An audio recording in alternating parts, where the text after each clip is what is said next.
हमारी संस्कृति, हमारे संस्कार सदा रहें हमारे साथ। सब्सक्राइब करें तिलक। भक्तों, सादर नमन, वंदन और अभिनंदन। भक्तों, हिमाचल प्रदेश भारत का एक प्रमुख राज्य है। हिमाचल का शाब्दिक अर्थ बर्फीले पहाड़ों का प्रांत होता है। यहाँ के हिल स्टेशन काफी मनमोहक और देखने लायक हैं।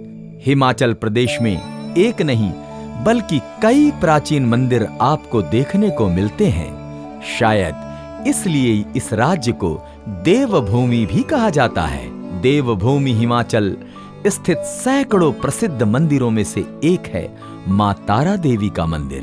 भक्तों, मां तारा देवी का मंदिर हिमाचल प्रदेश की राजधानी शिमला से करीब 15 किलोमीटर की दूरी पर एक ताराव नामक ऊंची पहाड़ी पर स्थित है, जहां से शिमला शहर का बेहतरीन नजारा देखने को मिलता है।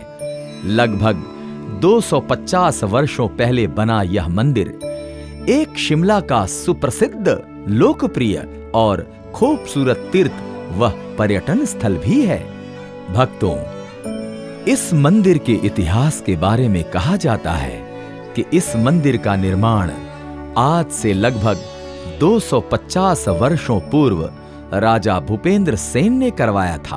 प्राप्त कहानी के अनुसार इस पूरे इलाके में राजा भूपेंद्र सिंह का राज्य था। उनके राज्य में सभी कार्य कुशलता पूर्वक किए जाते थे। एक दिन राजा भूपेंद्र सेन शिकार के लिए जुग्गर शील गांव के जंगल गए। जब राजा जंगल के मध्य में पहुंचे तो उनके समक्ष एक स्त्री का रूप धारण कर माता तारा देवी प्रकट हुई। माता तारा ने राजा भूपेंद्र सिंह से कहा कि राजन, मैं तुम्हारी कुलदेवी हूं। तुम्हारे पूर्वज मुझे बंगाल में छोड़ खुद शिमला आकर बस गए, इसीलिए तुम मेरे लिए इस पर्वत के शिखर पर एक मंदिर बनवाओ। मैं उस मंदिर में रहकर तुम्हारे पूरे कुल की रक्षा करूंगी। भक्तों, तारा देवी की बातें सुनते ही राजा को अपने पूर्वजों की बात याद आ गई। उसने देवी द्वारा कही बातों पर विश्वास करते हुए इस मंदिर का निर्माण करवाया। राजा ने इस मंदिर में पत्थर अथवा धातु की मूर्ति की जगह लकड़ी से बनी मूर्ति स्थापित किया।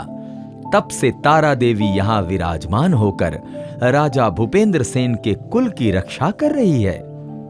भूपेंद्र सेन के बाद उनके वंशज बलबीर सेन को भी माता के दर्शन हुए, जिसके फलस्वरूप बलबीर सेन ने माता तारा के भव्य मंदिर का निर्माण किया। मंदिर में मां तारा की अष्टधातु निर्मित मूर्ति की स्थापना करवाई गई थी। भक्तों, इस मंदिर के निर्माण से जुड़ी एक दूसरी कथा है, जिसके अनुसार माता तारा सेन वंश की कुलदेवी थीं। एक रात राजा चंद्रसेन को माता ने स्वप्न में दर्शन दिए और अपने लिए मंदिर बनवाने की बात कही। लेकिन राजा चंद्रसेन द्वारा माता तारा का जो मंदिर बना वो गलत जगह पर बन गया।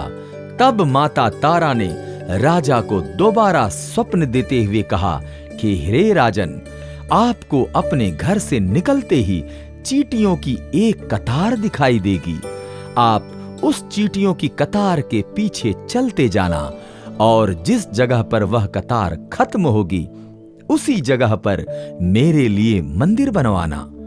भक्तों, जब राजा चंद्रसेन सुबह उठा तो यह सपना सच हुआ।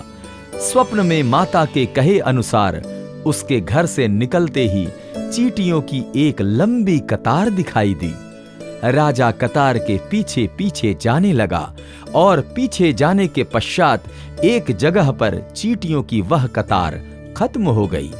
उसी जगह पर राजा ने मंदिर का निर्माण करवाया। भक्तों, इस मंदिर में नवरात्रि का त्योहार बड़े धूमधाम से मनाया जाता है।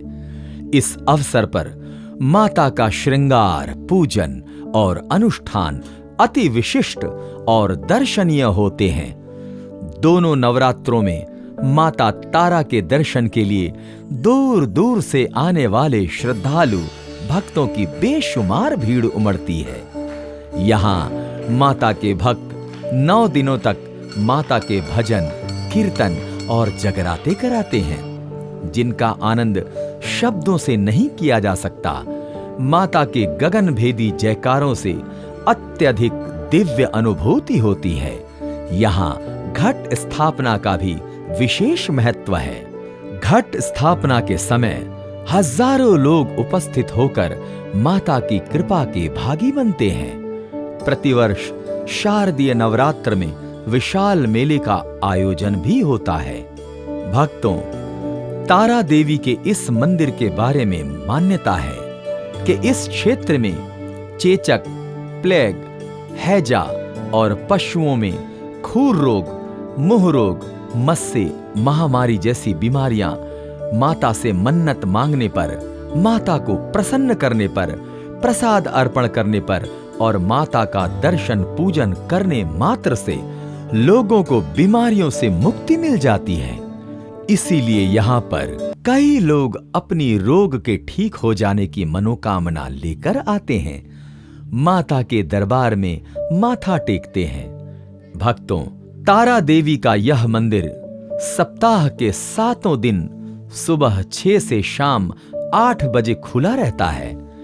इसीलिए जब आप इस मंदिर में दर्शन करने जाएं, तो समय सीमा को ध्यान में रखकर जाएं। भक्तों, तारा देवी मंदिर में प्रतिदिन सुबह की आरती 6:30 से 7 बजे तक और शाम की आरती 7 बजे से 7:30 तक होती है। यदि आप यहाँ की आरती का दर्शन लाभ लेना चाहते हैं तो इसी समयावधि पर जाएं। भक्तों, तारा माता के श्रद्धालु भक्तों में तिब्बत में रहने वाले बौद्ध धर्म के लोग भी हैं। उनके लिए देवी तारा का एक विशेष महत्व है। भक्तों, मान्यता के अनुसार तारा 9 दुर्गाएं, 9 बहनें हैं। 9 में से माता तारा सबसे छोटी बहन है। इस मंदिर में सप्ताह के हर रविवार और मंगलवार को भंडारा यानी लंगर का आयोजन होता है, जो श्रद्धालुओं द्वारा मन्नत पूरी होने पर रखी जाती है। हर एक भंडारे में 5 प्रकार के व्यंजन बनाए जाते हैं। अगर आप भी मन्नत पूरी होने के बाद मां तारा देवी मंदिर में भंडारा का आयोजन करना चाहते हैं तो आपको 5 से 6 साल इंतजार करना पड़ेगा, क्योंकि इस मंदिर में पहले से ही श्रद्धालुओं द्वारा 5 सालों तक के भंडारे की एडवांस बुकिंग रहती है। भंडारे का प्रसाद खाने के लिए मंदिर में रविवार और मंगलवार को दूर दूर से श्रद्धालु आते हैं, जिसकी वजह से रविवार और मंगलवार को मंदिर में श्रद्धालुओं की काफी भीड़ देखने को मिलती है। भक्तों, अगर आप शिमला स्थित तारा देवी मंदिर की यात्रा का विचार कर रहे हैं तो आपको बता दें कि तारा देवी मंदिर की शिमला का ही नहीं बल्कि हिमाचल प्रदेश का प्रमुख दर्शनीय स्थल है। इसीलिए ये वायु, रेल तथा सड़क मार्गों से बखूबी जुड़ा हुआ है। आप तीनों में से किसी का भी इस्तेमाल करके यहां पहुंच सकते हैं। भक्तों, अगर आप तारा देवी मंदिर की यात्रा हवाई जहाज से करना चाहते हैं तो आपको बता दें कि इसका निकटतम हवाई अड्डा भुंतर में शिमला का जब्बार हट्टी हवाई अड्डा है। हवाई अड्डे से तारा देवी मंदिर की दूरी लगभग 15 किलोमीटर है, जहां से टैक्सी या राज्य परिवहन की बसों से आप यात्रा कर सकते हैं। भक्तों, अगर आप ट्रेन से तारा देवी मंदिर की या शिमला जाने की योजना बना रहे हैं तो बता दें कि शिमला निकटतम रेलवे स्टेशन है। मंदिर तक पहुंचने के लिए आपको बस या टैक्सी से यात्रा करनी होगी। भक्तों, यदि आप तारा देवी मंदिर की यात्रा सड़क मार्ग द्वारा करने की इच्छा रखते हैं तो दिल्ली, धर्मशाला, लेह और चंडीगढ़ से शिमला के लिए बस सेवाएं उपलब्ध हैं। अगर आप बस से सफर नहीं करना चाहते तो आप शिमला की यात्रा निजी वाहन अथवा टैक्सी द्वारा भी कर सकते हैं। भक्तों, अगर आप भी तारा देवी मंदिर पहुंचकर मां तारा देवी की कृपा प्रसाद प्राप्त करना चाहते हैं तो अविलंब माता तारा का ध्यान कीजिए और जय माता दी का उद्घोष करते हुए अपनी यात्रा का शुभारंभ कीजिए। तो आज के इस एपिसोड में इतना ही। एक नए धाम की यात्रा में फिर मिलते हैं। नमस्कार, प्रणाम।